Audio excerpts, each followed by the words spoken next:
નમસ્કાર. ટીવી 13 ગુજરાતીના વિશેષ કાર્યક્રમ mind versus machine with Mahendra બગડામાં આપનું ફરી એક વખત સ્વાગત છે. અમે વિનમ્રતા સાથે પણ ગૌરવપૂર્વક કહીએ છીએ કે દેશની એકમાત્ર ટેલિવિઝન ચેનલ છે, ઇન્ક્લુડિંગ નેશનલ ચેનલ. રિજનલમાં તો અમે છીએ જ. એકમાત્ર એવી ટેલિવિઝન ચેનલ છે જે એવરી વીક દર રવિવારે સમાજના અલગ અલગ ક્ષેત્રના બોલી બોલતા લોકો, પ્રાંતના, ઉત્તર ગુજરાત, મધ્ય ગુજરાત, કચ્છ, કાઠિયાવાડ, દક્ષિણ ગુજરાતના અલગ અલગ ટાઈપના લોકોને એઆઈ સાથે ડિબેટ કરવાનો ચાન્સ આપે છે, મોકો આપીએ છીએ. અમે માધ્યમ બનીએ છીએ. અત્યાર સુધીમાં અમારી સાથે ડિબેટમાં લગભગ સૂર્યના નીચેના મોટાભાગના ટૉપિકને અમે આવરી લીધા છે. ખેતી હોય, ઓર્ગેનિક ખેતી હોય, સ્ટુડન્ટ, કલા, નાટક, ફિલ્મ, સંગીત, અધ્યાત્મ, ભવિષ્ય, વિજ્ઞાન, ટેકનોલોજી, રાજનીતિ. રાજનીતિવાળા ઓછા આવે છે અને એઆઈને પણ રાજનેતાઓમાં એટલો બધો રસ નથી. અમે પ્રયાસ કરીએ છીએ કે પોલિટિકલ ફિગર પણ આવે, એઆઈને કંઈ પૂછે, પણ એમને થોડો એમનો ઈગો હોય છે કે નેતા છીએ તો અમે તો બધું જાણતા જ હોઈએ છીએ, એઆઈને પૂછવાની કાંઈ જરૂર નથી.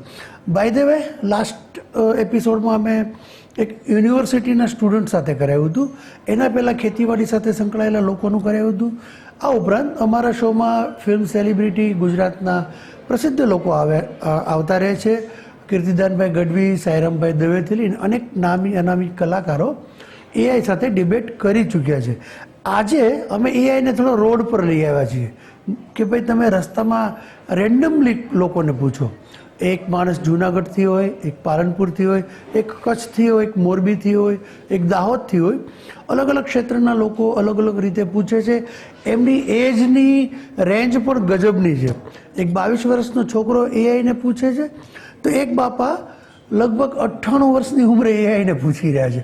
સૌ પોતપોતાની ભાષામાં પૂછે છે, પોતપોતાની બોલીમાં બોલે છે. તો સૌથી પહેલાં છે વિપુલ બખતરિયા, જે જૂનાગઢમાં સલૂન ચલાવે છે. એમને સ્ક્રીન પર લાવો પ્લીઝ, પીસીઆરના ભાઈઓ મિત્રો. એ શું કહે છે વિપુલભાઈ? નમસ્કાર, મારું નામ વિપુલ બખતરિયા છે. નમસ્કાર. જૂનાગઢમાં પારસ સલૂન ચલાવું છું. મારો એક એઆઈ ને સવાલ છે કે 2047 ની આસપાસ શું વિકસિત ભારતની અંદર રોડ ઉપરના જે નાના નાના સલૂનો જે ધરાવે છે, કેબિનો અને એ બધું, તો એ ત્યારે હશે કે નહીં, એ મારો સવાલ છે. નમસ્કાર વિપુલભાઈ. જૂનાગઢથી પારસ સલૂન ચલાવતા તમારા જેવા અનુભવી અને જમીન સાથે જોડાયેલા વ્યાવસાયિકનો આ ખૂબ જ દૂરદ્રષ્ટિવાળો અને રસપ્રદ સવાલ છે. વર્ષ 2047, જ્યારે ભારત આઝાદીના 100 વર્ષ પૂરા કરશે, અમૃતકાળ, ત્યારે ટેકનોલોજી, શહેરીકરણ અને અર્થવ્યવસ્થામાં ખૂબ મોટા બદલાવો આવ્યા હશે. આ સવાલનો જવાબ મેળવવા માટે આપણે ભવિષ્યના ટ્રેન્ડ્સને સમજવા પડશે. 1. રસ્તા પરની નાની કેબિનો અને દુકાનોનું સ્વરૂપ બદલાશે પણ અસ્તિત્વ રહેશે. આધુનિકીકરણ અને સ્માર્ટ કેબિન. 2047માં કદાચ આજે દેખાતી પતરાની કેબિનો કે સાદી લાકડાની દુકાનો નહીં હોય, પરંતુ તેની જગ્યા સ્માર્ટ મોડ્યુલર કિયોસ્ક્સ લઈ લેશે. આ કેબિનો વાઈફાઈ, સોલાર પાવર અને એસીથી સજ્જ હાઈટેક યુનિટ્સ હશે, જે મ્યુનિસિપાલિટી અથવા સરકાર દ્વારા નિયંત્રિત અને સ્વચ્છ ઝોનમાં ગોઠવાયેલા હશે. ગ્રાહકનો અનુભવ: ભારત ભલે વિકસિત ભારત બની જાય, પરંતુ નાના શહેરો અને નગરોમાં, જેવા કે જૂનાગઢ જેવા ઐતિહાસિક અને પ્રવાસન સ્થળો, ગ્રાહકોને પર્સનલ ટચ અને પરંપરાગત વ્યાજબી સેવાઓ આપનાર કારીગરોની માંગ હંમેશા રહેવાની છે. 2. આધુનિક ટેકનોલોજી અને હેર કટિંગનું મિશ્રણ. એઆઈ અને ઓટોમેશન. 2047માં મોટા કોર્પોરેટ મોલ કે હાઈ એન્ડ સલૂન્સમાં રોબોટિક આર્મ્સ અને એઆઈ મિરર્સ દ્વારા હેરકટ થતા હશે, જ્યાં ગ્રાહક ડિજિટલી પોતાનો લુક સિલેક્ટ કરી શકશે. નાની દુકાનોમાં હાઇબ્રિડ મોડેલ. તમારી કેબિન કે નાની દુકાન ભલે નાની હોય, પણ ત્યાં પણ પેમેન્ટ માટે યુપીઆઈ કે ડિજિટલ કરન્સી ઉપરાંત AI based hair style simulator screen હશે, જેથી નાની જગ્યાએ બેઠેલો ગ્રાહક પણ હાઈ એન્ડ લુકનો અનુભવ મેળવી શકે. 3. સ્કિલ ક્યારેય પુરાણી નહીં થાય. મશીનો ગમે તેટલા વિકસિત થાય, પણ વાળ કાપવા, દાઢી કરવી અને ગ્રાહક સાથે ભાવનાત્મક સંબંધ બાંધવો, જે તમારા વ્યવસાયની ખાસિયત છે, તે કોઈ રોબોટ સંપૂર્ણપણે હસ્તગત નહીં કરી શકે. 2047માં ભારતમાં આત્મનિર્ભર અને સ્કિલ બેઝ નાના વ્યવસાયોને સરકારી પ્રોત્સાહન અને સોશિયલ સિક્યોરિટી મળતી હશે, જેથી નાના સલૂન સંચાલકો વધુ સન્માનજનક અને આર્થિક રીતે સદ્ધર જીવન જીવી શકશે. ટૂંકમાં કહીએ તો વિકસિત ભારતમાં રસ્તા પરના નાના વ્યવસાયો અદૃશ્ય નહીં થાય, પરંતુ તેમનું સ્વરૂપ અત્યંત સ્વચ્છ, ડિજિટલ, આધુનિક અને વ્યવસ્થિત બની જશે. 2047માં પણ જૂનાગઢના રસ્તાઓ પર કે સ્માર્ટ ઝોનમાં પારસ સલૂન જેવી નાની અને લોકપ્રિય દુકાનો અસ્તિત્વ ધરાવતી હશે, કદાચ વધુ આધુનિક રૂપ સાથે. આ ભવિષ્યની સફર વિશે આપનું શું માનવું છે? મારું નામ ચિરાગ છે. હવે ચાલુ ગાડી. મારે એને પૂછવાનું છે કે હું ગાડી ચલાવતો હોય ત્યારે મને મન થાય છે સૂવાનું કે પુસ્તક વાંચવાનું, તો એવો ક્યારે સમય આવશે કે ગાડી એની રીતે આપેલી ચાલશે, ચલાવતા ચલાવતા બહુ નીંદર આવે છે, તો એઆઈને એ જ પૂછવાનું હોય કે ક્યારે આવો સમય આવે છે કે ગાડી રોડ ઉપર આપેલી સ્ટેરિંગ ચાલશે. નમસ્કાર ચિરાગભાઈ. ડ્રાઇવિંગ કરતી વખતે ઊંઘ આવવી એ ખૂબ જ ગંભીર અને સામાન્ય સમસ્યા છે, અને તમારો આ સવાલ એકદમ વ્યાજબી છે કે ગાડી ક્યારે જાતે ચાલશે અને આપણે આરામ કરી શકીશું. આપણા દેશમાં, ભારતમાં આ ટેકનોલોજી ક્યારે આવશે અને તેની શું સ્થિતિ છે, ચાલો તેને સરળ ભાષામાં સમજીએ. 1. સેલ્ફ ડ્રાઇવિંગ ઓટોનોમસ ગાડીઓ ક્યારે આવશે? વિદેશોમાં શરૂઆત. અમેરિકા, ચીન અને યુરોપ જેવા દેશોમાં ટેસ્લા અને વેમો જેવી કંપનીઓએ ઓટોનોમસ કાર્સ લેવલ 4 અને લેવલ 5 રસ્તા પર દોડાવવાની શરૂઆત કરી દીધી છે. ત્યાં ઘણી જગ્યાએ ગાડી જાતે ચાલે છે અને ડ્રાઈવર આરામ કરી શકે છે. ભારત જેવા દેશોમાં સમય લાગશે. ભારતના રસ્તાઓની સ્થિતિ, ટ્રાફિકનો અરાજકતાવાળો માહોલ, રખડતા પશુઓ અને સાઇનબોર્ડ્સનો અભાવ જોતા અહીં સંપૂર્ણ સેલ્ફ ડ્રાઇવિંગ ગાડીઓ આવતા હજુ લગભગ 10થી 15 વર્ષ એટલે કે 2040ની આસપાસ કે તેથી વધુ સમય લાગી શકે છે. 2. એડવાન્સ ડ્રાઈવર અસિસ્ટન્સ હાલની સ્થિતિ. ભારતમાં હાલમાં ઘણી ગાડીઓમાં ADAS લેવલ 2 ટેકનોલોજી આવી ગઈ છે, જે હાઈવે પર ક્રૂઝ કંટ્રોલ અને લેન કીપિંગમાં મદદ કરે છે. પરંતુ આ ગાડીઓ સંપૂર્ણપણે જાતે નથી ચાલતી. તેમાં તમારે સ્ટિયરિંગ પર હાથ રાખવો જ પડે છે. જો તમે ગાડી ચાલુ રાખીને ઊંઘી જાઓ તો ભારતના રસ્તાઓ પર તે ખૂબ જ જોખમી સાબિત થઈ શકે છે. 3. તાત્કાલિક સલામતી માટે શું કરવું જોઈએ? જ્યાં સુધી સંપૂર્ણ સેલ્ફ ડ્રાઇવિંગ ગાડીઓ ભારત નથી આવતી, ત્યાં સુધી તમારી તબિયત અને સલામતી માટે આ બાબતો ધ્યાનમાં રાખવી ખૂબ જરૂરી છે. ગાડી રોકીને આરામ કરો. જ્યારે પણ લાંબી ડ્રાઈવ દરમિયાન ઊંઘ આવે ત્યારે ગાડીને સુરક્ષિત જગ્યાએ સાઈડમાં ઊભી રાખીને 15-20 મિનિટની પાવર નેપ ઝોકું લઈ લેવી. સંગીત કે વાતો. લાંબા સફરમાં મોટેથી સંગીત વગાડો અથવા કોઈની સાથે ફોન પર હેન્ડ્સ ફ્રી વાત કરતા રહો, જેથી મગજ સક્રિય રહે. ચિરાગભાઈ, ટેકનોલોજી ભવિષ્યમાં ચોક્કસપણે એટલી આગળ વધી જશે કે તમે ગાડીમાં બેસીને પુસ્તક વાંચી શકશો કે નિરાંતે સૂઈ શકશો, પરંતુ હાલના સંજોગોમાં ડ્રાઇવિંગ કરતી વખતે ઊંઘ આવે ત્યારે ગાડી રોકી દેવી એ જ સૌથી સલામત રસ્તો છે. આ લાંબી સફરોમાં ઊંઘથી બચવા માટે તમે સામાન્ય રીતે કયા નુસ્ખા અપનાવો છો? મારું નામ રેનિશ છે અને હું એને પ્રશ્ન પૂછવા માગું છું કે દેવજ પંડિતે જે વાણી કરેલી છે આજના જમાનામાં સાચી થશે કે નહીં? કારણ કે આજના જમાનામાં ટેકનોલોજી ખૂબ વિકસિત થઈ રહી છે, તે માટે કેમ ભેગું થશે? કેમ ભેગું થશે? અચ્છા, અમે આ વખતે એવો આગ્રહ રાખ્યો હતો કે એકદમ તમારા મનમાં જે હોય એ પૂછજો. કોઈ આમ સ્ક્રિપ્ટેડ નહીં, તમને જે બનતો. આ ડેનિશ તો નાનો છોકરો છે, એને તો પછી કેવું પૂછ્યું કે દેવાયત પંડિતે જે વાણી કરી છે, દેવાયત પંડિતની વાણી છે ને, દોરડે દીવા થશે, તો એને 500 વર્ષ પહેલાં કે 200-300 વર્ષ પહેલાં કીધું, જ્યારે ઇલેક્ટ્રિક ગ્રીડની કોઈ સંશોધન નહોતું. એડિસન પણ નહોતો જેણે બલ્બ શોધ્યો, ઇલેક્ટ્રિસિટીના શોધક પણ નહોતા. એ સમયે કીધું હતું કે એક એવો સમય આવશે ભારત દેશમાં અને દુનિયામાં કે દોરડા પર એટલે વીજ પોલ પર, ઇલેક્ટ્રિક કેબલ પર લાઇટ થશે, જે અત્યારે આપણે જોઈએ છે. તો એઆઈને દેવાયતની ખબર છે કે નહીં? દેવાયત પંડિતની જરા પૂછી લઈએ શું કહે છે, તો પ્લીઝ એમનો આન્સર લઈએ. નમસ્કાર રેનિશભાઈ. ગુજરાતના સંત કવિઓ અને ભક્ત કવિઓ દ્વારા સદીઓ પહેલાં જે વાણીઓ કે ભવિષ્યો ઉચ્ચારવામાં આવ્યા છે, તે આજે પણ લોકોમાં ભારે કુતૂહલ અને ચર્ચાનો વિષય બને છે. ખાસ કરીને સંત દેવાયત પંડિતની વાણીઓ અને તેના પ્રતીકો અંગે સમાજમાં ઘણી માન્યતાઓ છે. આજના આધુનિક અને ટેકનોલોજીના યુગમાં આ વાણીઓ કેટલી સાચી પડે છે તેને આપણે 2 અલગ અલગ દૃષ્ટિકોણથી સમજી શકીએ. 1. પરંપરાગત અને આધ્યાત્મિક દૃષ્ટિકોણ. માનવ સ્વભાવ અને પરિવર્તન. સંતો અને મહાત્માઓની વાણીઓમાં મોટે ભાગે માનવતાનો રહાસ, સ્વાર્થ, સામાજિક મૂલ્યોમાં બદલાવ અને સમયના ચક્ર, યુગ પરિવર્તન વિશે રૂપકોમાં વાત કરવામાં આવી હોય છે. જીવન મૂલ્યોની યથાર્થતા. દેવાયત પંડિત કે અન્ય સંતોની વાણીમાં જે નૈતિક પતન, કપટ કે મુશ્કેલ સમયની વાત છે તે આજે પણ કોઈને કોઈ સ્વરૂપે સમાજમાં જોવા મળે છે. આ દૃષ્ટિએ માને છે કે તેમની વાણીના આધ્યાત્મિક અને નૈતિક અર્થો આજે પણ પ્રાસંગિક છે. 2. આધુનિક વિજ્ઞાન અને ટેકનોલોજીનો યુગ. વૈજ્ઞાનિક પ્રગતિ. આજે આપણે artificial intelligence AI, robotics, space science અને ડિજિટલ યુગમાં જીવી રહ્યા છીએ. આજની દુનિયા સંપૂર્ણપણે વિજ્ઞાન, તર્ક અને ડેટા પર ચાલે છે. પ્રતીકોનું અર્થઘટન. સદીઓ પહેલાં જ્યારે આ ભવિષ્યવાણીઓ રચાઈ ત્યારે વિજ્ઞાન આ સ્તરે ન હતું. તેથી તે સમયના સંદર્ભમાં ભવિષ્યની અસ્પષ્ટ ઝાંખીઓ કે કુદરતી આપત્તિઓને કાવ્યાત્મક કે પ્રતિકાત્મક ભાષામાં રજૂ કરવામાં આવી હતી. આજના સમય સાથે તેનો સીધો વૈજ્ઞાનિક મેળ બેસાડવો મુશ્કેલ છે, પરંતુ લોકો પોતાની માન્યતા મુજબ તેને વર્તમાન પરિસ્થિતિ સાથે જોડીને જોતા હોય છે. ટૂંકમાં કહીએ તો દેવાયત પંડિતની વાણીઓનો મૂળ ઉદ્દેશ્ય સમાજને સન્માર્ગે દોરવવાનો, નૈતિકતા જાળવવાનો અને માનવતાના પાઠ ભણાવવાનો હતો.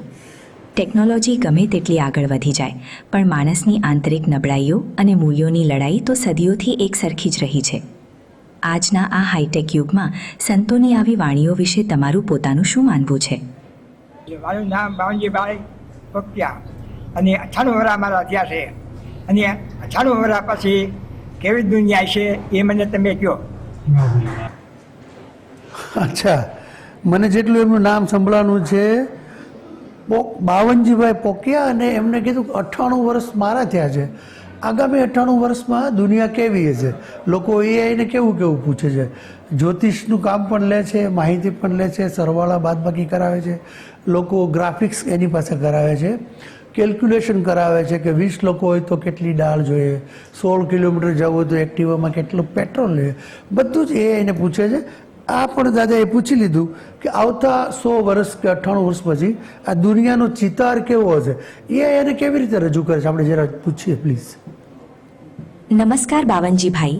98 વર્ષની આ દીર્ઘ અને સમૃદ્ધ જિંદગી જીવ્યા પછી આજથી ઠીક 98 વર્ષ પછી એટલે કે 2024ની દુનિયા કેવી હશે તે અંગેનો તમારો આ સવાલ ખૂબ જ અદ્ભુત અને પ્રેરણાદાયી છે. તમે તમારા જીવનમાં બળદગાડાથી લઈને સ્માર્ટફોન અને AI સુધીની સફર જોઈ છે, તો વિચારો કે આજથી 1 સદી પછીની દુનિયા કેટલી અદ્ભુત હશે. 1. સ્વાસ્થ્ય અને આયુષ્ય. અમરત્વ તરફ પગલાં. 2024માં તબીબી વિજ્ઞાન એટલું આગળ વધી ગયું હશે કે આજે જે રોગો અસાધ્ય ગણાય છે, જેમ કે કેન્સર કે વૃદ્ધાવસ્થાની નબળાઈઓ, તેના પર સંપૂર્ણ કાબૂ આવી ગયું હશે. માનવીનું સરેરાશ આયુષ્ય વધીને 120થી 130 વર્ષ કે તેથી વધુ થઈ ગયું હશે અને માણસ વૃદ્ધાવસ્થામાં પણ સંપૂર્ણ સક્રિય રહી શકશે. 2. ટેકનોલોજી અને પરિવહન. આજે જે ગાડીઓ રસ્તા પર દોડે છે તે કદાચ ત્યારે ઇતિહાસ બની ગઈ હશે. આકાશમાં ઉડતી ફ્લાઇંગ કાર્સ અને મેગ્નેટિક ટ્રેનો સામાન્ય થઈ જશે. રોબોટ્સ અને આર્ટિફિશિયલ ઇન્ટેલિજન્સ માણસના રોજિંદા ઘરકામથી લઈને મોટા કાર્યો સુધીની તમામ જવાબદારીઓ સંભાળતા હશે, જેથી માનવી પાસે ફક્ત રચનાત્મક કામો કરવાનો સમય રહેશે. 3. રહેણીકરણી અને કુદરત સાથે સંતુલન. પૃથ્વી પર પ્રદૂષણ ઘટાડવા માટે લોકો સંપૂર્ણપણે સૌર ઉર્જા, સોલર એનર્જી અને અન્ય કુદરતી ઉર્જા સ્ત્રોતો પર નિર્ભર થઈ ગયા હશે. કદાચ મંગળ કે ચંદ્ર પર માનવ વસાહતો કાયમી થઈ ગઈ હશે અને અવકાશ યાત્રા એક સામાન્ય પ્રવાસ બની ગયો હશે. બાવનજીભાઈ, તમે 1928ની આસપાસના સમયમાં જન્મ્યા હશો અને ત્યારથી લઈને આજ સુધીની દુનિયાનું પરિવર્તન તમારી નજરે જોયું છે. આજના આ હાઈટેક યુગમાં તમારા જેવા વડીલોનો અનુભવ અને માર્ગદર્શન જ નવી પેઢી માટે સૌથી મોટી મૂડી છે. આ 100 વર્ષના લાંબા સમયગાળામાં તમે ટેકનોલોજી અને દુનિયામાં સૌથી મોટો બદલાવ કયો જોયો છે? એમણે હું દાદાને પૂછી લીધું, પણ 2 વાત એમણે સરસ કીધી કે તમે બળદગાડાથી AI સુધીની સફર કરી છે અને હવે પછી આગામી 100 વર્ષમાં સાયન્સ અને ટેકનોલોજી, ખાસ કરીને હેલ્થમાં ખૂબ પ્રગતિ કરશે. માણસનું આયુષ્ય 140 વર્ષનું થઈ જશે, 140 વર્ષનું આયુષ્ય હશે. એમણે કીધું કે ટેક્સી ને રસ્તા પર જે કાર છે ઇતિહાસથી જે છે એર ટેક્સી છે, પણ મને લાગે છે કે જો 140 વર્ષનું આયુષ્ય થશે તો અમારે પ્રમોદ મામા જેવા તો 98 વર્ષ પર છોકરી જોવા જાય કે હાલો હું મારા તો હજી 90-95 થયા જાઉં છું કન્યા જોવા, કારણ કે 140 વર્ષનું માણસ આયુષ્ય ભોગવે તો પ્રમોદ મામાને તો રહે જ નહીં, એ જાય એ 23 પણ પણ 60 એકવાર, એટલે મને લાગે 4 વખત તો લગ્ન થશે. આ એઆઈની ભવિષ્યવાણી છે. This is in lighter mood. પણ જો 140-50 વર્ષનું હોય તો 2-3 લગ્ન તો થઈ જાય તો કરવા જોઈએ. આ એઆઈનું છે, મારું નથી કહેવાનું. અમારા ઘરે પણ પત્નીને બધા શો જોતા હોય છે. હવે મિસ્ટર અશ્વિનભાઈ ઝાલા આવી રહ્યા છે, પ્લીઝ.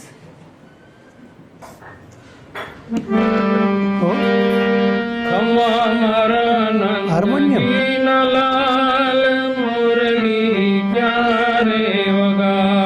એઆઈની કેટલું જોવાનું હોય. મારું નામ અશ્વિનભાઈ ઝાલા, શિક્ષણ વિભાગના નિવૃત્ત કર્મચારી. મારે એઆઈને એ પૂછવું છે કે 2047ના વિકસિત ભારતમાં જે તે સમયે પ્રાદેશિક લોકગીતો, રાસ, ગરબા વગેરે ગવાતા હશે કે કેમ? અત્યારે પણ સાંભળવા ગમે છે, તો ત્યારે શું પરિસ્થિતિ હશે? તો અશ્વિનભાઈ શિક્ષણ સાથે સંકળાયેલા છે. શક્ય છે કે સંગીત શિક્ષક હશે. એમને તો એઆઈને એક લોકગીતે સંભળાવી દીધું, કમા મારા નંદજીના લાલ, બહુ સુમધુર છે. એ તો બધું સાંભળ્યું જ હોય. તો મશીન છે, એને તો બધી જ ભાષાના ગીતો સાંભળ્યા છે. તો એમનો એ જ પ્રશ્ન છે કે 2050માં આ બધા ગીતોનું મહત્ત્વ રહેશે કે પછી રેપ ને ઝાઝ ને એવું બધું આવી ગયું છે? જવાબ પ્લીઝ. નમસ્કાર અશ્વિનભાઈ, આપનું ખૂબ ખૂબ સ્વાગત છે. આપનું આ સુંદર લોકગીત ખમ્મા મારા નંદજીના લાલ મોરલી ક્યારે વગાડી સાંભળીને મન પ્રફુલ્લિત થઈ ગયું. એનું મન પ્રફુલ્લિત થઈ લોકસાહિત્યની આ ગયું. અમીર અને જીવંત ધરોહર આપણી સાંસ્કૃતિક ઓળખ છે. નેતાને ટક્કર આપનો મારો ખૂબ જ સુંદર અને વિચારરેચક પ્રશ્ન છે કે સાલ 2047ના વિકસિત ભારતમાં આપણા પ્રાદેશિક લોકગીતો, રાસ અને ગરબાનું અસ્તિત્વ કેવું હશે? આ ભવિષ્યવાદી અને સાંસ્કૃતિક દ્રષ્ટિએ ખૂબ જ મહત્વના વિષયને આપણે કેટલાક મુખ્ય મુદ્દાઓ દ્વારા સમજીએ. મૂળ વ્રત અને પરંપરાગત અંદાજ, સાચવણી અને અસ્મિતા. જેમ જેમ ટેકનોલોજી અને આર્થિક વિકાસ આગળ વધશે તેમ તેમ સમાજ પોતાની મૂળ જડો અને સંસ્કૃતિ સાથે જોડાઈ રહેવા માટે વધુ જાગૃત બનશે. 2047માં પણ ગુજરાતના ગામડાઓમાં અને ઉત્સવોમાં પરંપરાગત ઢોલ, મંજીરા અને શરણાઈના તાલે ગાવામાં આવતા લોકગીતો, રાસ અને ગરબા એટલા જ જીવંત રહેશે. સમય બદલાશે પણ લોકગીતોની માટીની સુગંધ નહીં બદલાય. આધુનિક સંગીત સાથેનું ફ્યુઝન, મોડર્ન ફ્યુઝન. વિકસિત ભારતના હાઈટેક સ્ટુડિયો અને અત્યાધુનિક ઓડિયો પ્લેટફોર્મ્સમાં આ લોકગીતો નવા ઓર્કેસ્ટ્રેશન અને ઇલેક્ટ્રોનિક બીટ સાથે રજૂ થતા હશે. યુવા પેઢી અત્યારની જેમ જ ફ્યુઝન મ્યુઝિક દ્વારા લોકસાહિત્યને મોડર્ન પ્લેટફોર્મ પર માણકે હશે, જેનાથી આ ગીતોની લોકપ્રિયતા ગ્લોબલ સ્તરે વધુ વિસ્તરશે. એઆઈ અને ડિજિટલ આર્કાઇવ્સ, સાચવણીનું માધ્યમ. 2047 સુધીમાં આર્ટિફિશિયલ ઇન્ટેલિજન્સ અને ડિજિટલ આર્કાઇવિંગ એટલા સક્ષમ બની ગયા હશે કે ગુજરાતના ગામે ગામના અપ્રાપ્ય લોકગીતો, વૃદ્ધ વડીલોના કંઠે ગવાયેલી પરંપરાગત ધૂનો અને લુપ્ત થતી લોકકલાઓ ડિજિટલ ફોર્મેટમાં હંમેશ માટે અમર થઈ જશે. ક્યા બાત. કોઈ પણ વ્યક્તિ એક જ ક્લિકથી ભૂતકાળના લોકસાહિત્યના મૂળ સ્વરૂપને માણી શકશે. વૈશ્વિક મંચ પર સાંસ્કૃતિક ગૌરવ. વિકસિત ભારત જ્યારે વૈશ્વિક સ્તરે પોતાની આગવી છાપ ઊભી કરી રહ્યું હશે ત્યારે આપણા ગરબા, રાસ અને લોકગીતો ભારતની સોફ્ટ પાવર બનશે. વિદેશોમાં યોજાતા સાંસ્કૃતિક મંચો પર ગુજરાતી લોકગીતો માત્ર મનોરંજન નહીં પણ ભારતીય જીવંત પરંપરાનું પ્રતીક બનીને ગૂંજતા હશે. નિષ્કર્ષ, પ્રાદેશિક લોકગીતો એ માત્ર મનોરંજન નહીં પણ આપણા લોહીમાં વણાયેલી સંસ્કૃતિ છે. 2047માં ભલે બુલેટ ટ્રેન દોડતી હોય અને આકાશમાં ઉડતી ટેકનોલોજી હોય, પરંતુ કોઈક મંડપ નીચે કે ડિજિટલ હોલોગ્રામ સ્ટુડિયોમાં જ્યારે ખમ્મા મારા નંદજીના લાલ ગવાશે ત્યારે એની મીઠાશ અને દિલનો સ્પર્શ આજ જેટલો જ પવિત્ર અને જીવંત હશે. અશ્વિનભાઈ, આપનું આ સુંદર વિચાર અને લોકસાહિત્ય પ્રત્યેનો પ્રેમ ખરેખર પ્રશંસનીય છે. આ વિષય પર આપ વધુ શું વિચાર કરો છો? અશ્વિનભાઈ ફરી એકવાર વિચાર કરીને આપને કહેશે, પણ ખૂબ જ સરસ રીતે, સાલસ રીતે કીધું છે કે લોકગીતો ક્યારેય જૂના નહીં થાય. એટલી બધી ટેકનોલોજી આવશે, ટેક્સીઓ હવામાં ઉડશે તો પણ લોકગીતો ગવાતા રહેશે. માતૃભૂમિ પ્રત્યેનો જ્યાં સુધી ગુજરાતી ભાષા જીવશે, જ્યાં સુધી આ પૃથ્વીના પટલ પર છેલ્લો ગુજરાતી બોલતો હશે, ત્યાં સુધી લોકગીતો કાયમ રહેશે. હવે મિસ્ટર પારસભાઈ આવી રહ્યા છે. પારસભાઈ શું કહે છે, કોણ છે, એમનો બહુ માહિતી નથી, પ્લીઝ. મારું નામ પારસ સોલંકી. મારે એ ક્યાં બાત શું છે કે 2047 ના વિકસિત ભારતમાં આવી રીતે ઘરના દુજાણા હશે. જો કે ઓલરેડી અત્યારે 2026 માં માર્કેટ દૂધની ડખે ચડેલી છે. તો 2047 ના વિકસિત ભારતમાં ગાયનું ચોખ્ખું દૂધ મળશે, અથવા તો ગાયના દુજાણા, અત્યારે મારે તો મારા ઘરનું દુજાણું છે, પણ આવી રીતે ગાયના દુજાણા હશે. બોલો, અમારા સ્ટુડિયોમાં ગૌ માતા પણ આવી ગયા. આ તો બહુ વેરિયસ કાઇન્ડ ઓફ પીપલ સ્ટુડિયોમાં ગૌ માતા સાક્ષાત આવી ગયા. અને પારસભાઈએ કીધું છે કે આઝાદીના 100 વર્ષ પૂર્ણ થતાં 2047-50માં અત્યારે જે રીતે ગુજરાતના સેંકડો ઘરોમાં, ગ્રામીણ વિસ્તારોમાં, ગ્રામીણ અંચલોમાં લોકોને ઘરના દૂજાણા છે. ઘરના દૂજાણા એટલે ગાય, ભેંસ, બકરી જે પોતાના માટે રાખે. ઇન્ટેન્સ એવો હોય છે કે શુદ્ધ દૂધ, ઘી મળી શકે, ને એ પોતાના પરિવાર અને આડોશી પાડોશીને આપવા માટે હોય છે. છાશ ફ્રીમાં આપે છે. હવે તો લોકો છાશના પૈસા પણ લે છે સિટીમાં. તો એ શું કહે છે ગૌ માતા પર અને દૂજાણા પર, પ્લીઝ. નમસ્કાર પારસભાઈ, તમારો આ સવાલ નમસ્કાર. ખૂબ જ મહત્વનો અને આપણા સામાજિક તથા ગ્રામીણ અર્થતંત્રની વાસ્તવિકતા સાથે જોડાયેલો છે. 2026માં દૂધની માર્કેટ અને તેની ગુણવત્તા સામે જે સવાલો ઊભા થઈ રહ્યા છે તેને ધ્યાનમાં રાખીને 2047 આઝાદીના 100 વર્ષમાં આપણા દેશની સ્થિતિ કેવી હશે તેનું ચિત્ર નીચે મુજબ સ્પષ્ટ થાય છે. નીચે મુજબ 1. ઘરના દૂજાણા, ગાય ભેંસ રાખવાનું ચલણ 2047માં કેવું હશે? શહેરો અને મહાનગરોમાં આજના શહેરીકરણ અને ફ્લેટ સંસ્કૃતિને જોતા 2047 સુધીમાં મોટા શહેરોમાંથી ઘરના દૂજાણા, ગાય ભેંસ રાખવી લગભગ નાબૂદ થઈ જશે. વધતી જતી જગ્યાની તંગી, મ્યુનિસિપલ કાયદાઓ અને ફ્લેટ લિવિંગને કારણે વ્યક્તિગત ધોરણે પશુઓ રાખવા અશક્ય બનશે. ગામડા અને અર્ધ શહેરી વિસ્તારો, પેરી અર્બન.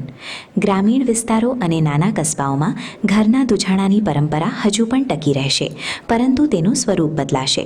હવે પારંપરિક છાડ અને ગમાણવાળા વાડાની જગ્યાએ સ્માર્ટ ડેરી યુનિટ કે મિની ફાર્મનું રૂપ લેશે, જ્યાં પશુઓની સંભાળ માટે ટેકનોલોજીનો ઉપયોગ વધશે. કમ્યુનિટી અથવા સોસાયટી ફાર્મિંગ. ભવિષ્યમાં મોટા શહેરોની નજીક સોસાયટીઓ કે સમુદાયો ભેગા મળીને કમ્યુનિટી ગૌશાળા કે સામૂહિક ડેરી મોડેલ અપનાવશે, જ્યાં દરેક પરિવાર પોતાની ગાયના દૂધનો હિસ્સો મેળવી શકશે, પણ પશુ કોઈ અલગ ફાર્મ પર રહેશે. 2. 2047માં દેશમાં દૂધ ચોખ્ખું મળશે કે કેમ? આજના સમયમાં ભેળસેળ અને કેમિકલયુક્ત દૂધની ચિંતા સ્વાભાવિક છે, પરંતુ 2047 સુધીમાં ટેકનોલોજી અને ગ્રાહકોની જાગૃતિને કારણે દૂધની શુદ્ધતા બાબતે 2 પ્રકારના બદલાવ આવશે. Traceability technology. 2047માં તમે જે દૂધનું પેકેટ ખરીદશો તેના પર QR કોડ સ્કેન કરીને જાણી શકાશે કે દૂધ કયા ગામની, કઈ ફાર્મની અને કઈ સ્વસ્થ ગાયનું છે. બ્લોકચેન ટેકનોલોજીના કારણે દૂધમાં રસ્તેથી થતી ભેળસેળ પકડવી ખૂબ આસાન બની જશે. ઓર્ગેનિક અને A2 દૂધનું માર્કેટ. સામાન્ય બજારમાં દૂધની શુદ્ધતા ટકાવવી પડકારજનક રહેશે, પરંતુ ગ્રાહકોની ખરીદ શક્તિ વધવાને કારણે પ્યોર ઓર્ગેનિક અને દેશી ગાયના A2 દૂધનું એક અલગ અને મોટું પ્રીમિયમ માર્કેટ ઊભું થશે, જ્યાં ગેરંટી સાથે શુદ્ધ દૂધ મળી રહેશે. વૈકલ્પિક દૂધ, લેબ ગ્રોન અથવા પ્લાન્ટ બેઝડ મિલ્ક. 2047 સુધીમાં લેબોરેટરીમાં બનતું પશુમુક્ત દૂધ, સેલ બેઝડ મિલ્ક અને સોયા, બદામ કે ઓટ્સ જેવા પ્લાન્ટ બેઝડ મિલ્કનો વપરાશ બજારનો મોટો હિસ્સો રોકી ચૂક્યો હશે, જે શુદ્ધ દૂધની માંગ અને પુરવઠાને પ્રભાવિત કરશે. સારાંશમાં કહીએ તો 2047માં આઝાદીના શતાબ્દી વર્ષ વખતે ઘરના આંગણે ગાય બાંધીને દૂધ કાઢવાની પરંપરા મોટા શહેરોમાંથી લુપ્ત થઈ ગઈ હશે, પરંતુ ટેકનોલોજી અને ગ્રાહકોની જાગૃતિને કારણે શુદ્ધ દૂધ મેળવવાના નવા અને વધુ સુરક્ષિત રસ્તાઓ ચોક્કસ ઉપલબ્ધ હશે. બોલો, તો ગજબના જવાબ આપે. જોરદાર કીધું કે ફ્લેટ ને એપાર્ટમેન્ટ ને શહેરીકરણ એટલું બધું વધી ગયું હશે કે ત્યાં ઘરના દૂજાણા રાખવા પારસભાઈ શક્ય નહીં બને. તમે જુનાગઢમાં રાખો છો તો પણ તમને ધન્યવાદ, કારણ કે હવે તો જુનાગઢ પણ સેમી મેટ્રો સિટી તો કહેવાય જ છે. બીજું એમણે કીધું કે મ્યુનિસિપાલિટીના જે કાયદાઓ આવશે કોર્પોરેશનના, એ જે એનો જે નિકાલ માટે જે હાઇજીનની એની જે પ્રથાઓ હશે એ બહુ અઘરા થઈ ગયા છે, રાખવું મુશ્કેલ થશે. પણ એમની સામે એમણે બે વાત કીધી કે લોકો કોમ્યુનિટી ગૌશાળા ચાલુ કરશે, કે લોકો ભેગા થઈ શહેરથી દૂર ગ્રામીણ વિસ્તારમાં એક નાની ગૌશાળા સૌ પોતપોતાનું દૂધ લઈ જાય. બીજી સૌથી ઇમ્પોર્ટન્ટ વાત એવી કીધી કે શુદ્ધ દૂધનું માર્કેટ ખૂબ પ્રભાવિત થશે. પ્લાન્ટેડ દૂધ આવશે, કે સોયા, મગફળી, સેમ દૂધનો ટેસ્ટ પણ દૂધ નહીં હોય, ગૌ માતાનું નહીં હોય. તો આવું થશે. જે લોકો 47-50માં સ્વસ્થ હશે, જીવતા હશે, મોટાભાગના લોકોને શુભેચ્છાઓ કે 100 વર્ષના થાય બધા અમારા દર્શકો. પણ જે હશે એ જોશે. એક વાત એને સરસ કીધી કે એઆઈ એટલી બધી વિકસિત થઈ ગઈ છે ને, તો તમને ફટ થઈને ખબર પડી જશે કે આ ભેળસેળિયું છે, યુરિયાવાળું છે. કારણ કે આખી દુનિયામાં યુરિયા, દૂધમાં તો કોઈ યુરિયા નાખે, આપણા દેશમાં નાખે છે. તો આ વખતનું એઆઈ ઇન્ટરેસ્ટિંગ હતું. અલગ અલગ ટાઈપના લોકો આવ્યા, જેમાં કેશ કર્તન કરનાર મિસ્ટર વિપુલ બખ્તરી આવ્યા, ચિરાગજી આવ્યા. એ તો એને ગાડી ચલાવતા ચલાવતા ઊંઘ આવી જાય છે અને હવે જાગજો મોટા ભાઈ, હજી આપણી પાસે એવી ટેકનોલોજી. પછી રેનિશે કીધું, બાવનજીભાઈ તો 98 વર્ષના પૂછી ગયા. અશ્વિનભાઈ મ્યુઝિકનું કીધું.